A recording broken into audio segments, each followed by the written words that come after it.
AP reports that U.S. officials believe Russia provided Iran with information that could help Tehran target U.S. military assets. Now this clip making the rounds should give you pause, not just because it's viral, but because of what it reveals. Check this out. Before we move on, we want to acknowledge a mistake made earlier on our program. During our coverage of yesterday's dignified transfer, we inadvertently aired video from an older dignified transfer instead of the ceremony that took place yesterday. We deeply regret the error and extend our respect and condolences to the service members' families. Donald Trump showing up wearing a Trump-branded USA hat at a ceremony that is supposed to be the opposite of branding opportunities, okay? And then during the coverage of this event, Fox News airs footage of Trump somehow hatless, except it wasn't from that dignified transfer. As we saw in that video, Fox later apologized and said that they, quote, inadvertently aired video from an older dignified transfer, calling it a mistake. Now here's where the liar tells on himself. Inadvertently is doing so much work here, because to accidentally show footage, older footage, meant that someone had to go get it from archives. Someone had to source it. Someone had to pull it, cue it, label it, put it in the rundown. Now, AFP's fact check laid it out that the misused clip wasn't vaguely similar. It was from a different ceremony months earlier. And Fox ran it multiple times with chyrons that made it look current. So the question isn't whether a network can make an error. We know that they can. News changes all the time, and when your reporting gets updates, you make those updates. And if you reported something in error, you just make a correction. But the question really is, what kind of error was this?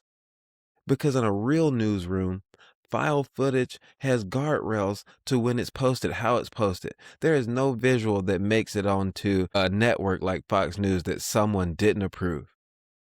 Especially when the story is the commander-in-chief's conduct at a solemn transfer of our fallen. And if the most powerful media shop in the country when it comes to right-wing media can mistake its way into protecting his image, then we should be clear-eyed about what happens next in a war. We know we're going to get less transparency. We're going to get more narrative management. We're going to get a lot of honest mistakes that always seem to benefit those same people. And that's why that quiet, loud rule exists. That oversight can't be a weekend hobby. Not during this war. Not when the story is the dead and wounded. Not when the system starts moving the camera to hide the truth. This is the Quiet Loud.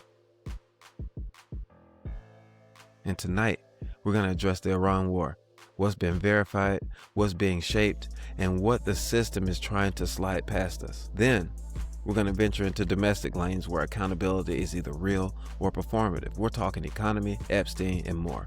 Like, subscribe, comment, and share, and join the Quiet Quorum. Now let's count it down. Reuters reports as many as 150 U.S. troops wounded in the war so far, citing people familiar with this matter. And it's a figure that's not been previously reported. They're also noting that the Pentagon had, up to that point, only disclosed 8 seriously injured people publicly. Then, after Reuters published, the Pentagon issued a statement estimating about 140 wounded, mostly minor, with 108 already returning to duty. So here's what we should be able to expect. In a democracy, casualty information should not arrive via surprise reporting. War is not just a battlefield. It is a test of governance and strategy and judgment. And when the numbers arrive as an exclusive and as a response, that's not strength. That's merely an attempt to control the narrative. And this matters because if they'll underbrief the public on the wounded, then you should assume that they'll underbrief you on more things like cost and scope and how and why and when we get out of this thing. Let's talk a little bit about the human cost. Because the 7th U.S. service member to die in the Iran war has been identified as Army Sergeant Benjamin N. Pennington, who died after being wounded in a March 1st attack at Prince Sultan Air Base in Saudi Arabia. And then there's the 8th death. U.S. Central Command says a U.S. National Guard soldier died in a health-related incident in Kuwait on March 6th during a medical emergency with a cause still under review. So that's 7 in combat and an 8th that still deserves mention because we haven't yet figured out exactly what has happened to them. And here is the war truth that nobody can spin. We know that war kills. It kills directly, and it also kills indirectly. It pushes bodies past their edge. It turns routine into risk. It makes the normal dangerous. And this matters because a system that minimizes the wounded will eventually minimize our dead. And we cannot let that become normal. So now let's jump to the part that should stop you cold.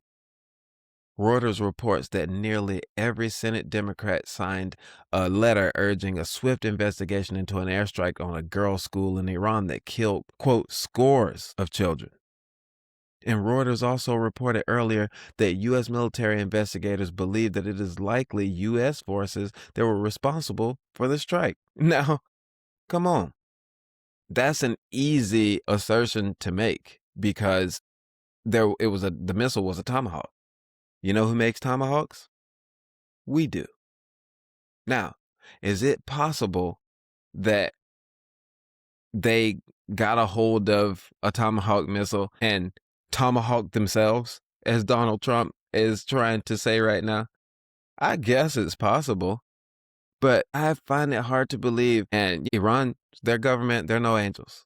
We know this, but I just find it hard to believe that they would both risk life and limb and infrastructure just to stick it to Donald Trump.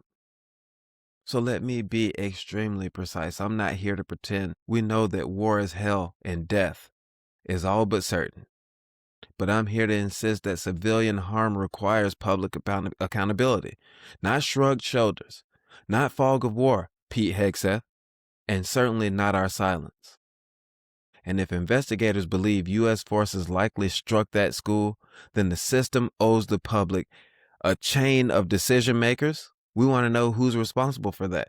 We want to know the safeguards that they blew past. We want to know all the other points of failure and any corrective actions to follow.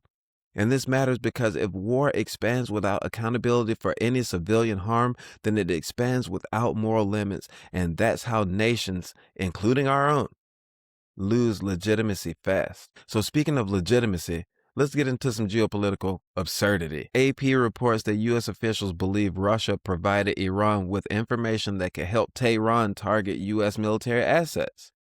Now, at the same time, Reuters reports that Trump is considering easing oil sanctions on Russia as a part of options to curb spiking oil prices, while noting that this could complicate efforts to deprive Russia of revenue for its war in Ukraine. So let's hear that again. Russia is alleged by U.S. intelligence officials to be helping Iran target Americans, and the U.S. response being weighed is sanctions relief to manage oil price politics. This cannot be our strategy. Because when adversaries learn that you'll trade principles for gas prices, they'll start budgeting that into their next move. You can believe that. And with Russia entering the Iran war chat, we've now hit the strangest triangle in this entire war. President Zelensky says Ukraine will help the U.S. after a U.S. request for assistance against Iranian Shahed drones in the Middle East because Ukraine's lived experience combating this technology was developed from Russia's Shahed drone attacks. So Ukraine, while fighting Russia, gets asked to help the U.S. counter Iranian drones, while Russia is alleged to be helping Iran, and Trump is floating easing Russia sanctions to lower gas prices. What the hell are we talking about here? Let's head back domestically for a minute, but still tangentially connected to this war because the Los Angeles Times brings the threat home with reports of a memo warning California could be attacked by drones because of the Iran war, with officials downplaying the threat. Surprise, surprise. So here's my key takeaway from this. Warnings can be both real and politically usable. So the test is not whether we feel afraid. The test is whether our government can do the basics. Can they provide a credible threat assessment? Can they provide public guidance that doesn't sensationalize or scare the heck out of everybody? And in doing so, can they harden any vulnerable infrastructure that we may have? Can they also be transparent about any after action reporting when incidents do happen? Now, so far, history has shown us that the Trump administration cannot or will not. But what we do know is that it's important because in war, fear is a currency. And the easiest way to govern badly is to keep the public permanently scared and dependent. All right? So let's jump again. Let's talk a little bit about the war tax. We touched on this in the previous episode. Now, Reuters is reporting that Trump is weighing emergency measures to cool oil prices and that the Strait of Hormuz disruptions limit immediate impact. But separately, Maritime Reporting quotes Trump urging commercial ships to keep moving through the Strait of Hormuz. Quote, show some guts amid this shipping risk. And here's what the public needs to understand. When that risk rises, the cost for them rises. The insurance for them rises, which we've seen Trump try to reinsure using $10 billion of our money. Okay? So when that insurance rises, shipping surcharges rise, and then prices for us rise. You know, the price hikes are happening up the chain. Same thing with the tariffs, which is why I call this the war tax. And then you're just told that it's just the markets, that the markets are like the weather. No, markets aren't like the weather. Markets are reactionary. They react to policy and risk and conflict. They're created by choices. Weather doesn't give a damn about what is happening with policy and risk and conflict. But this matters because, quote, show some guts is not a policy for families that are paying more at the pump and paying more at all of our stores, not even just a grocery store anymore. But here's where the hypocrisy becomes visible. PBS's fact-checking notes that the administration did not supply evidence that the boats that Trump struck off Venezuela were even carrying drugs. So talk about showing some guts. Experts questioned the claims and the legality of those strikes, and the administration did not provide details needed to support its public assertions that these were drug boats coming out.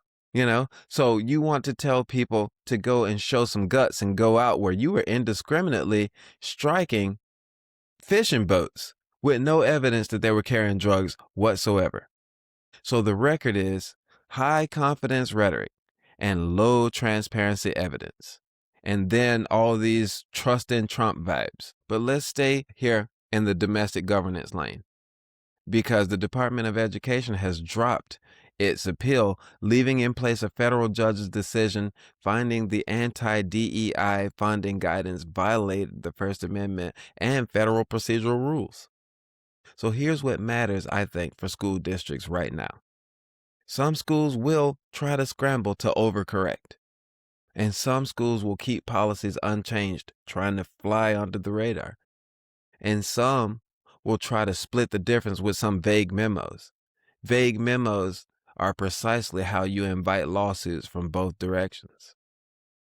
So the smart move, in my opinion, this is just my opinion, I'm not here advising anybody to do anything. But in my opinion, the smart move is to show your work. All the document all the compliance work with your legal departments. Audit your policies. Align your training language to what's lawful and equitable for all. Avoid viewpoint discrimination and don't pretend that you can ever really ban the teaching of reality. It's always going to swing back around. People have long memories about what's happening in the world. Okay, and this matters because policy whiplash, like I said before, can create a lot of legal exposure, but ultimately, students pay the price of that instability. All right? So our one last thing tonight is the Epstein oversight storm, because the system doesn't get to pick which accountability stories survive this war news cycle. And we're going to stay with this until the end. The House Oversight Committee voted to subpoena Attorney General Pam Bondi to answer questions about the DOJ handling of the Epstein-related files, with several Republicans now joining the Democrats.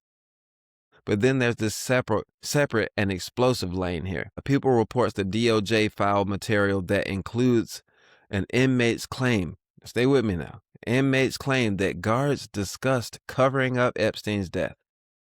This is being reported as an allegation in the notes here, not yet proven fact, okay?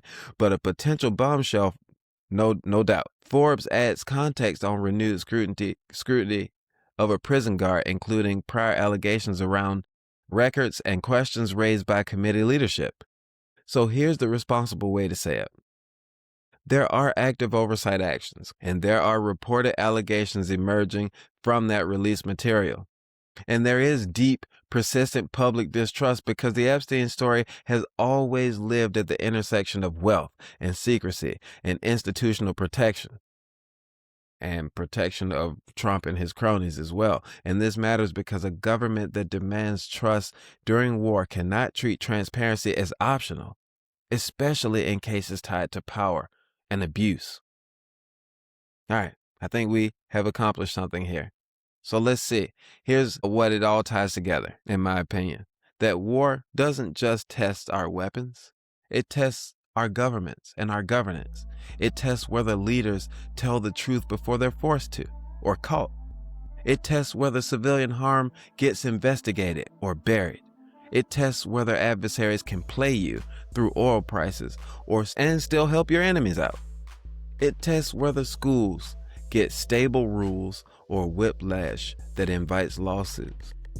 And it tests whether the most powerful institutions in our country can walk and chew gum at the same time, meaning waging war and enforcing accountability. As I said before, oversight can't be a weekend hobby. Not anymore, because if the system can't answer questions while it's stressed, then the public has to assume that it's hiding all the answers. All right? Guys, like and subscribe, join the Quiet Quorum, and as always, stay grounded, stay informed, and stay loud, quietly. This is The Quiet Loud, and I'm DeAnthony Collins. Y'all take care.